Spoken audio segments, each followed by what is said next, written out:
नमस्कार दोस्तों, विहंगम दर्शनम पर आप सभी का स्वागत है। आज की कहानी का शीर्षक है सिकंदर की शपथ। सूर्य की चमकीली किरणों के साथ यूनानियों के बर्छे की चमक से बेंगलोर दुर्ग घिरा हुआ है।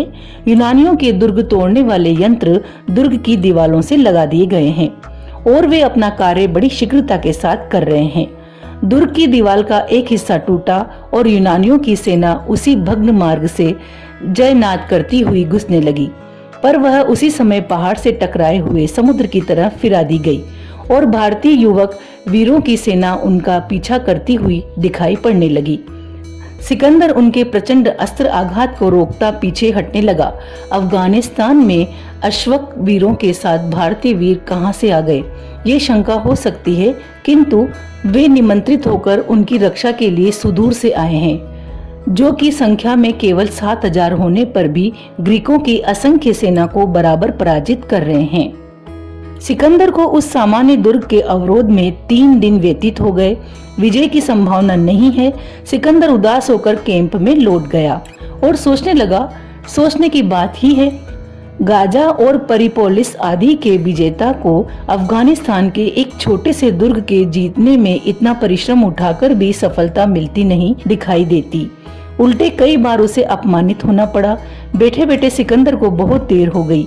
अंधकार फैलकर संसार को छिपाने लगा, जैसे कोई कपटाचारी अपनी मंत्रणा को छिपाता हो। केवल कभी कभी 2-1 उल्लू उस भीषण रणभूमि में अपनी भयावह शब्द को सुना देते हैं। सिकंदर ने सीटी देकर कुछ इंगित किया। एक वीर पुरुष सामने दिखाई पड़ा। सिकंदर ने उससे कुछ गुप्त बातें की और वह चला गया। अंधकार घनीभूत हो जाने पर सिकंदर भी उसी ओर उठकर चला जिधर वह पहला सैनिक जा चुका था। दुर्ग के उस भाग में जो टूट चुका था, बहुत शीघ्रता से काम लगा हुआ था, जो बहुत शीघ्र कल की लड़ाई के लिए प्रस्तुत कर दिया गया और सब लोग विश्राम करने के लिए चले गए। केवल एक मनुष्य उसी स्थान पर प्रकाश डालकर कुछ देख रहा है। वह मनुष्य कभी तो खड़ा रहता है और कभी अपनी प्रकाश फैलाने वाली मशाल को लिए हुए दूसरी ओर चला जाता है। उस समय उस घोर अंधकार में उस भयावह दुर्ग की प्रकांड छाया और भी स्पष्ट हो जाती है। उसी छाया में छिपा हुआ सिकंदर खड़ा है। उसके हाथ में धनुष और बाण है। उसके सब अस्त्र उसके पास हैं। उसका मुख यदि कोई इस समय प्रकाश में देखता तो अवश्य कहता कि वह कोई बड़ी भयानक बात सोच रहा है, क्योंकि उसका सुंदर मुखमंडल इस समय विचित्र भावों से भरा है। अकस्मात उसके मुख से एक प्रसन्नता का चित्कार निकल पड़ा, जिसे उसने बहुत व्यग्र होकर छिपाया। समीप की झाड़ी में एक दूसरा मनुष्य निकल पड़ा, जिसने आकर सिकंदर से कहा, देर न कीजिए, क्योंकि यह वही है। सिकंदर ने धनुष को ठीक करके एक विषमय बाण उस पर छोड़ा और उसी दुर्ग पर टहलते हुए मनुष्य की ओर लक्ष्य करके छोड़ा। लक्ष्य ठीक था। वह मनुष्य लुढ़क कर नीचे आ गिरा। सिकंदर और उसके साथी ने झट जाकर उसे उठा लिया, किंतु उसके चित्कार से दुर्ग का एक प्रहरी झुक कर देखने लगा। उसने प्रकाश डालकर पूछा, कौन है? उत्तर मिला, मैं दुर्ग से नीचे गिर पड़ा हूँ। प्रहरी ने कहा, घबराइए मत, मैं डोरी लटकाता हूँ। डोरी बहुत जल्दी लटका दी गई। अफगान वेशधारी सिकंदर उसके सहारे ऊपर चढ़ गया। ऊपर जाकर सिकंदर ने उस प्रहरी को भी नीचे गिरा दिया, जिसे उसके साथी ने मार डाला और उसका वेश आप लेकर उस सीढ़ी से ऊपर चढ़ गया। जाने के पहले उसने अपनी छोटी सी सेना को भी उसी जगह बुला लिया और धीरे धीरे उसी रस्सी की सीढ़ी से वे सब ऊपर पहुंचा दिए गए। दुर्ग के प्रकोष्ठ में सरदार की सुंदर पत्नी बैठी हुई है। मदिरा विलोल दृष्टि से कभी दर्पण में अपना सुंदर मुख और कभी अपने नवीन नील वसन को देख रही है। उसका मुख लालसा की मदिरा में चमक चमक कर उसकी ही आंखों में चकाचौंध पैदा कर रहा है। अकस्मात प्यारे सरदार कहकर वह चौंक पड़ी, पर उसकी प्रसन्नता उसी क्षण बदल गई जब उसने सरदार के वेश में दूसरे को देखा। सिकंदर का मानुषिक सौंदर्य बहुत कम नहीं था। अबला हृदय को और भी दुर्बल बना देने के लिए वह पर्याप्त था। वे एक दूसरे को निर्निमेष दृष्टि से देखने लगे, पर अफगान रमणी की शीतलता देर तक न रही। उसने हृदय के सारे बल को एकत्र करके पूछा, तुम कौन हो? उत्तर मिला, शहंशाह सिकंदर। रमणी ने पूछा, यह वस्त्र किस तरह मिला? सिकंदर ने कहा, सरदार को मार डालने से। रमणी के मुख से चित्कार के साथ ही निकल पड़ा, क्या सरदार मारा गया? सिकंदर ने कहा, हाँ, अब वह इस लोक में नहीं है। रमणी ने अपना मुख दोनों हाथों से ढक लिया, पर उसी क्षण उसके हाथ में एक चमकता हुआ छुरा दिखाई देने लगा। सिकंदर घुटने के बल बैठ गया और बोला, सुंदरी, एक जीव के लिए तुम्हारी 2 तलवारें बहुत थी, फिर तीसरी की क्या आवश्यकता है। रमणी की दृढ़ता हट गई और न जाने क्यों उसके हाथ का छुरा लटक कर गिर पड़ा। वह भी घुटनों के बल बैठ गई। सिकंदर ने उसका हाथ पकड़कर उठाया। अब उसने देखा कि सिकंदर अकेला नहीं है, उसके बहुत से सैनिक दुर्ग पर दिखाई दे रहे हैं। रमणी ने अपना हृदय दृढ़ किया और संदूक खोलकर एक जवाहिरात का डिब्बा ले आकर सिकंदर के आगे रखा। सिकंदर ने उसे देखकर कहा, मुझे इसकी आवश्यकता नहीं है, दुर्ग पर मेरा अधिकार हो गया, इतना ही बहुत है।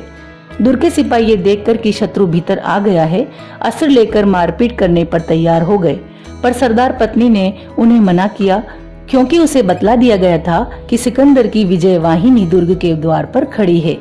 सिकंदर ने कहा, तुम घबराओ मत, जिस तरह से तुम्हारी इच्छा होगी उसी प्रकार संधि के नियम बनाए जाएंगे। अच्छा, मैं जाता हूँ। अब सिकंदर को थोड़ी दूर तक सरदार पत्नी पहुंचा गई।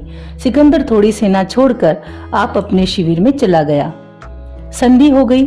सरदार पत्नी ने स्वीकार कर लिया कि दुर्ग सिकंदर के अधीन होगा। सिकंदर ने भी उसी को यहाँ की रानी बनाया और कहा, भारतीय योद्धा जो तुम्हारे यहाँ आए हैं वे अपने देश को लौटकर चले जाएं। मैं उनके जाने में किसी प्रकार की बाधा न डालूंगा। सब बातें शपथ पूर्वक स्वीकार कर ली गयी।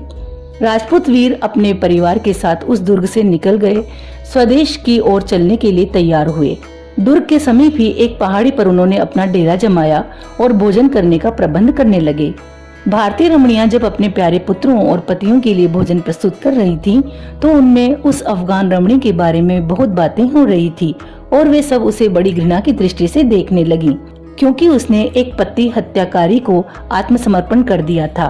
भोजन के उपरांत जब सब सैनिक विराम करने लगे, तब युद्ध की बातें कहकर अपने चित्त को प्रसन्न करने लगे। थोड़ी देर नहीं बीती थी कि एक ग्रीक अश्वारोही उनके समीप आता दिखाई पड़ा, जिसे देखकर एक राजपूत युवक उठ खड़ा हुआ और उसकी प्रतीक्षा करने लगा। ग्रीक सैनिक उसके समीप आकर बोला, शहंशाह सिकंदर ने तुम लोगों को दया करके अपनी सेना में भर्ती करने का विचार किया है। आशा है कि इस संवाद से तुम लोग बहुत प्रसन्न होगे। युवक बोल उठा, इस दया के लिए हम लोग कृतज्ञ हैं, पर अपने भाइयों पर अत्याचार करने में ग्रीकों का साथ देने के लिए हम लोग कभी प्रस्तुत नहीं हैं। ग्रीक युवक ने कहा, तुम्हें प्रस्तुत होना चाहिए, क्योंकि शहंशाह सिकंदर की आज्ञा है। युवक ने कहा, नहीं महाशय, क्षमा कीजिए, हम लोग आशा करते हैं कि संधि के अनुसार हम लोग अपने देश को शांतिपूर्वक लौट जाएंगे, इसमें बाधा न डाली जाएगी। ग्रीक ने कहा, क्या तुम लोग इस बात पर दृढ़ हो? एक बार और विचार कर उत्तर दो, क्योंकि उसी उत्तर पर तुम लोगों का जीवन मरण निर्भर होगा। इस पर कुछ राजपूतों ने संवेद स्वर से कहा, हाँ, हम अपनी बात पर दृढ़ हैं, किंतु सिकंदर, जिसने देवताओं के नाम से शपथ ली थी, अपनी शपथ को न भूलेगा। ग्रीक सिकंदर ऐसा मूर्ख नहीं है कि आए हुए शत्रुओं को और दृढ़ होने का अवकाश दे। अस्तु, अब तुम लोग मरने के लिए तैयार हो। इतना कहकर वह ग्रीक युवक अपने घोड़े को घुमाकर सीटी बजाने लगा, जिसे सुनकर अगणित ग्रीक सेना उन थोड़े से हिंदुओं पर टूट पड़ी। इतिहास इस बात का साक्षी है कि उन्होंने प्राण से युद्ध किया और जब तक कि उनमें एक भी बच्चा बराबर लड़ता गया।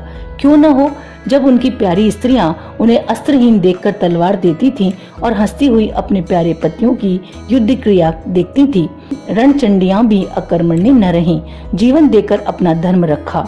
ग्रीकों की तलवारों ने उनके बच्चों को भी रोने न दिया, क्योंकि पिशाच सैनिकों के हाथ सभी मारे गए। अज्ञात स्थान में निराश्रय होकर उन सब वीरों ने प्राण दिए। भारतीय लोग उनका नाम भी नहीं जानते।